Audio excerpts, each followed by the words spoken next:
All right, welcome back to Big Money Bingo. Today we're going to be watching this video called How to Use Leverage to Supercharge Your Trading Returns and Avoid Disaster. Now, on Big Money Bingo, it's probably my favorite thing to do all week long. I need you to help me out and let me know where you see one of these things in the video. So while we're watching this live, do me a favor and hit something like N2 if he says don't buy the dip, or B1, B5 that says market cycle, because we're going to learn, we're going to earn, and somebody is going to win Big Money Bingo today. So if you're ready for it, let's go.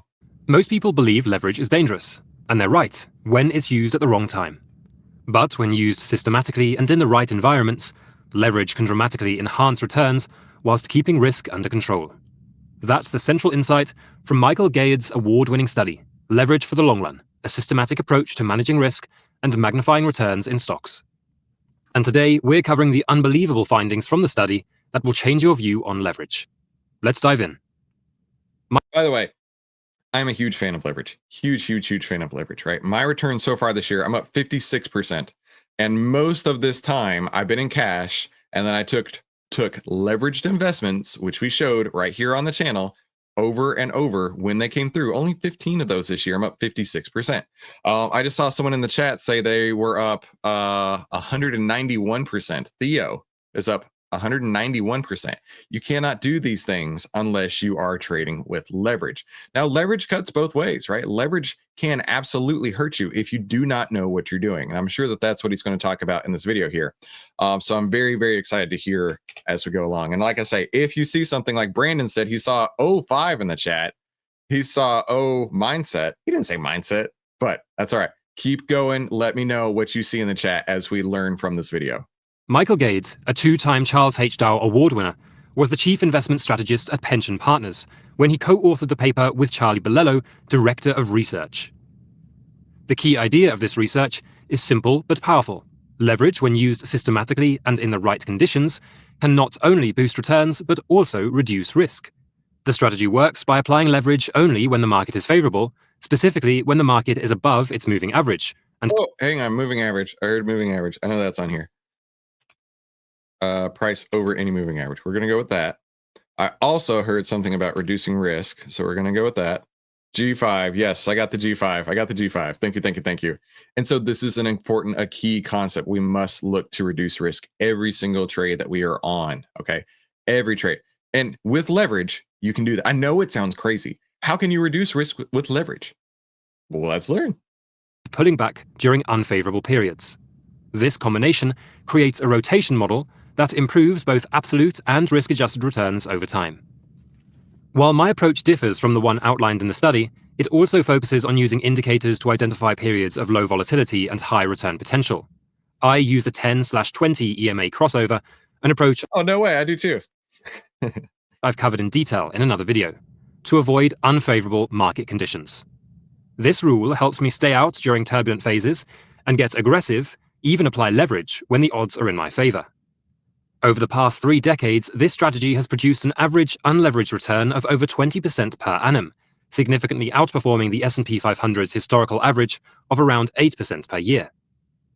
Because the system has multiple checks and risk control measures built in, applying leverage would have further boosted returns with only a modest increase in risk. If you'd like to understand this approach in more detail, check out the link in the description below. Moving on, let's begin by understanding why the study by Michael Gade matters. In theory, using leverage just amplifies returns and risk linearly. But in reality, that's not how markets or portfolios behave. Volatility is not static. Asset prices follow trends and go through different volatility regimes. Okay, following trends, I can go with that. I can go with following trends, for sure. We're working on the B column here. Hey, while you're watching this, be sure you put #outlier in the chat. You cannot win bingo. You cannot win bingo unless you put #outlier in the chat. This means that leverage is not always equally effective or equally dangerous. The goal is to apply it when conditions are stable and remove it when they're chaotic. This challenges a long-held academic view that markets are efficient and prices are random. Bro, that's such baloney. How do I explain this?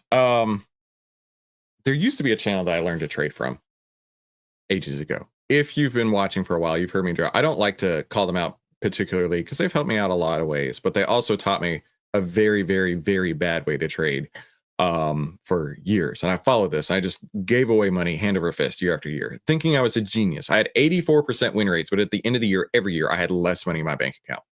That was weird. But it was because my losses were bigger than my wins. Even though I had an 84% win rate, my losses outpaced my wins, and I couldn't do anything about it. Now, when I made that realization, I was like, okay, maybe I shouldn't listen to these people anymore. But one of their big things was the markets are efficient, right? And this is why I got into so much trouble. If the market's going up, sell calls against it because it's efficient and it's going to come back down. If the market's going down, sell puts against it because it's efficient. It's going to go back up. It's going to stay in this. They basically made a. They basically took any chart you wanted, and they would draw a.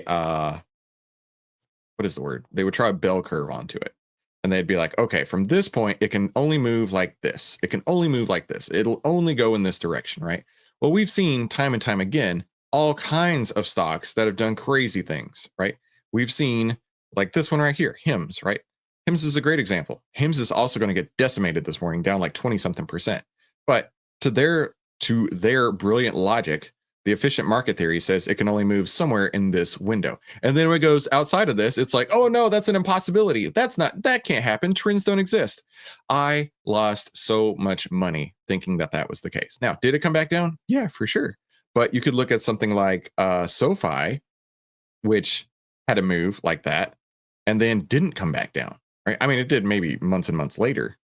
But if you're holding on to a trade, right, and you're like, oh, it's only going to move this much, and then it goes and just blasts through this and doesn't come back down until like 6 months later, you're toast. You're absolutely toast. You're hosed, right? So the efficient market theory is a theory. It is not reality. The efficient market theory will not allow for trends to happen. I know it sounds crazy.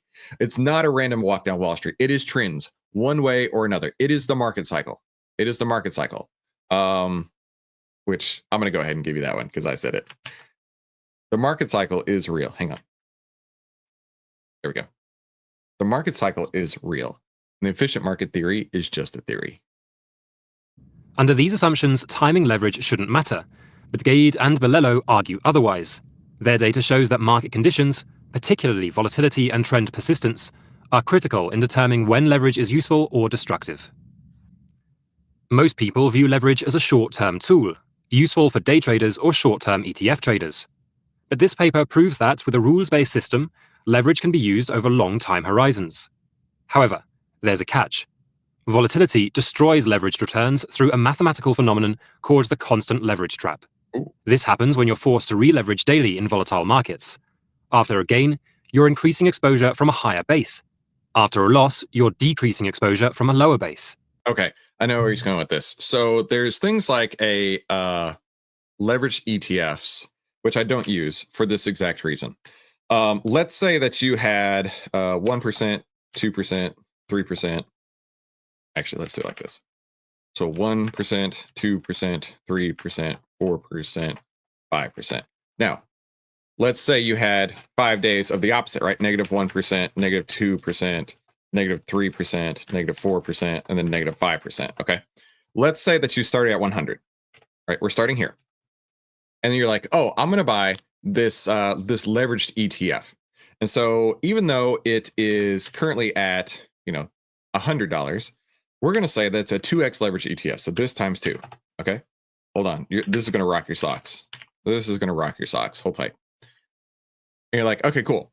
So, in theory, right? If I have 100 and it has this run and then it has this run, I should be back to 100, right? Let's see just how far off from 100 we get, right? So let's go this times this.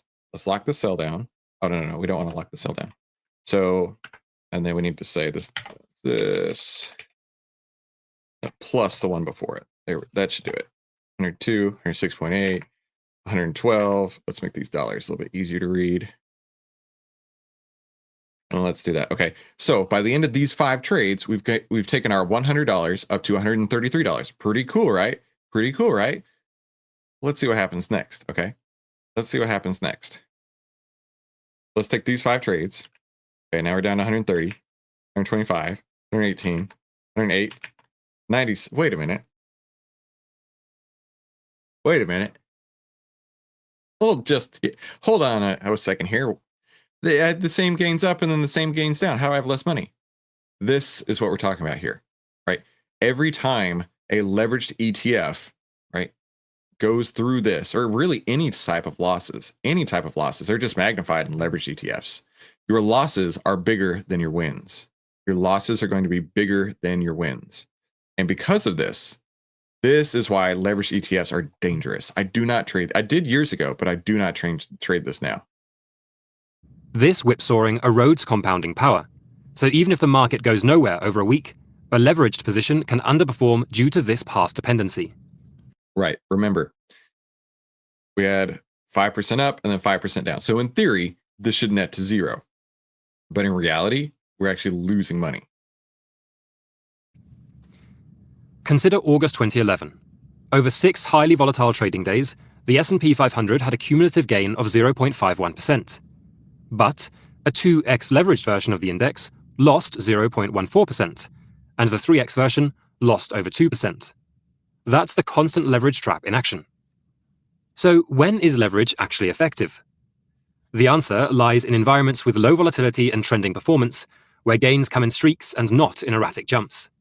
These are the conditions where leverage works, because compounding becomes your ally and not your enemy. The challenge. And this is what my, and I didn't even know this was going to happen. This is what my account looks like, right? We got these stair steps up. Right, stair steps up. This is when volatility is helping you. I'm sorry, this is when leverage is helping you. Where leverage works, because compounding becomes your ally and not your enemy. The challenge is figuring out when these favorable conditions exist. That's why I use the Outlier 9. Makes it a lot easier. Enter the moving average. Rather than using it as a trend-following or entry timing tool, the authors use it as a volatility filter. Their research going back to 1928 shows that when the S&P 500 is above its 200-day moving average, forward volatility is significantly lower than when it is below. And we can all say that we've seen that before, right? When we're in a bear market, prices are a lot more volatile, up and down. We've all seen this. Versus if we're in a bull market, and that's what they're measuring here. It looks like. Hey, don't forget, be like Peter and put #outlier in the chat if you want to win Big Money Bingo. You cannot win unless you put #outlier in the chat. This finding is robust across multiple moving average lengths, from 10-day to 200-day. Moreover, when the index is above the moving average, markets are more likely to exhibit positive streaks, several up days in a row, as can be seen in this finding from the study. These streaks enhance compounding when using leverage. When below the average, markets are more erratic and tend to experience sharp down days. This insight leads to the core idea of the paper, the leverage rotation strategy, or LRS. Here's how it works. When the S&P 500 closes above its 200-day moving average, rotate into the index using leverage, 1.25, 2, or 3x. When the index closes below the moving average, rotate into treasury bills or cash. That's it. Oh, wait, sit in cash. Wait in cash. How you like that? I didn't expect to hear that. There we go. The simplicity of this rule makes it practical and adaptable for real-world use. Now, let's look at the results. From October 1928 to December 2020, a buy-and-hold investment in the S&P 500 turned $10,000 into roughly $39 million. Using 2x Good gravy. leverage throughout that period, the same investment becomes over $590 million. Holy moly. But with far higher volatility and drawdowns, including a 98% loss at one point. Rick says G4 and E4. Entry signal. E4? E4? There's no E4. I didn't hear entry signal, but I'll give it to you, Rick. I'll give it to you. Using a 3x leverage grows it to $2.7 billion, but also includes a 99.9% drawdown. However, so going back to this, right? Look at the difference here, right? Just outright on its own, 39 million. Leverage 590 million. 3x leverage 2.7 billion. That's crazy talk. But also that's nearly 100 years. When leverage is applied conditionally using the 200-day moving average, the outcomes are strikingly different. The 2x LRS returns $89 billion. Oh, ho, ho, ho. Wow. The 3x LRS, over 28 trillion. That's my account right there. That's what I'm trading with today. 28 trillion. That's the entirety of the stock market right there. Following a leveraged investment strategy. Right? Leveraged investments are so critically important. This is how you're going to create generational wealth, but you have to do it correctly. And you have to sit in cash and not F up in the meantime. Right? This is following a strategy with entry signals and exit signals. This is not, oh, what's trending on Twitter today? What's trending on Wall Street bets? Oh, let me go play this game real quick. Let me go take this bet real quick. Versus having a plan and systematically following that plan. Right? There's a big difference in professional investors and people who just gamble in the stock market. You get to choose which one of those two people you get to be. I would choose to be an investor. I'm just saying. That's not just an improvement in absolute return, it's a massive boost in risk-adjusted performance too.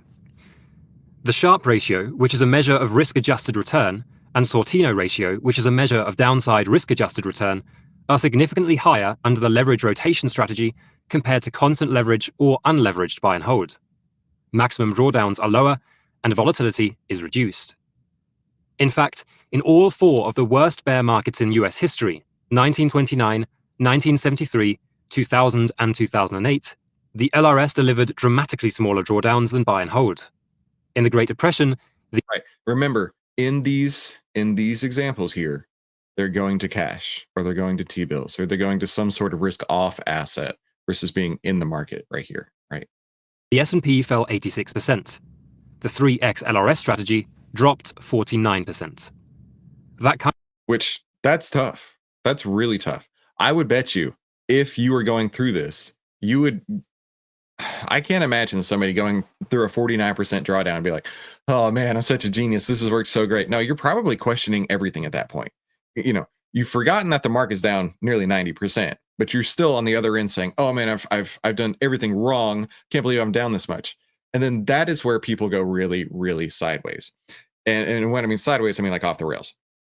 They have a systematic plan that is working. They have proven mathematically, hey, this is working. However, when they go through a losing streak, they throw it out the window and they're like, I have to do something completely new and different. Even though you've outperformed this tremendously, even though historically it has shown to be amazing gains. This is just an investor psychology thing. When you go through a losing streak, even though you're doing great comparatively, a lot of people just throw it out the window.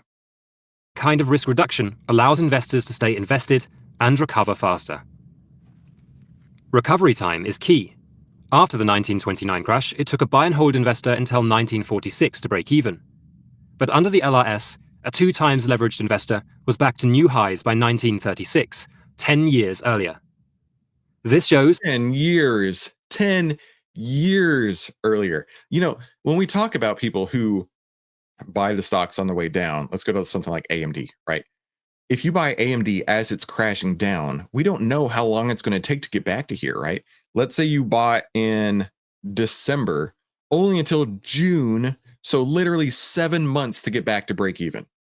7 months to get back to break even. By the way, I made a lot of videos on people who were saying you got to buy AMD all the way down, and they were right in this time frame. So the people who are buying AMD in December are just now breaking even.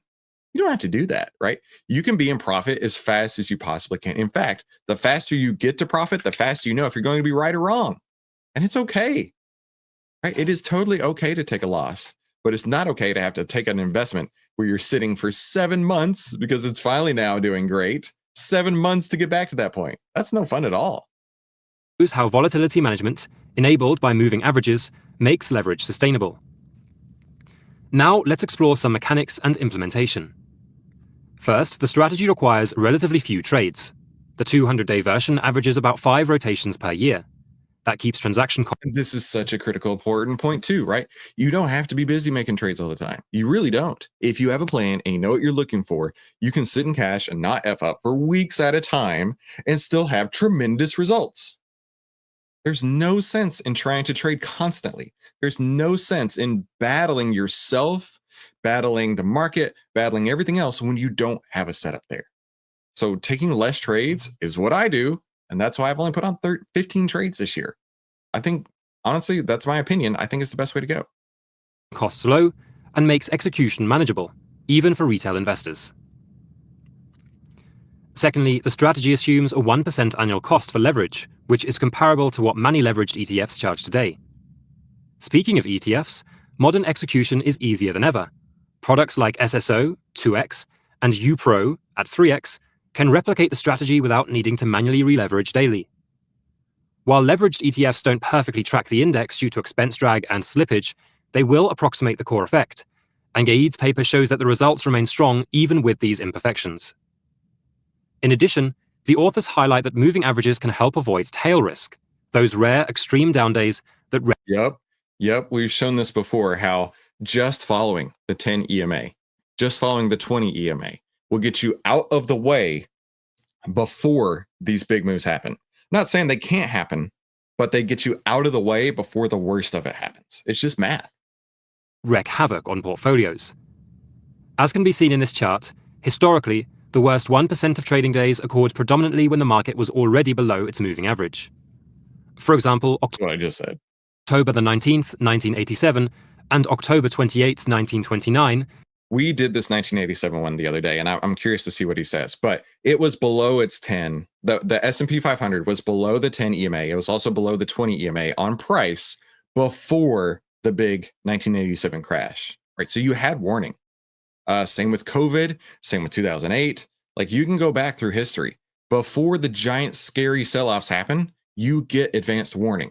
Because you're an outlier, you understand the trend template, the 10 over 20 price over 50. If that breaks down, we don't know how far it's going to go. AMD, we didn't know how far it was going to go. The two worst days in market history both occurred when the S&P 500 was trading below every major moving average. By sitting in cash Weird. It's almost like I know what I'm talking about. During these periods, the strategy sidesteps massive drawdowns that a buy and hold portfolio suffers. I'll give you an into, Levi. I got you, bro. I'll give you an into.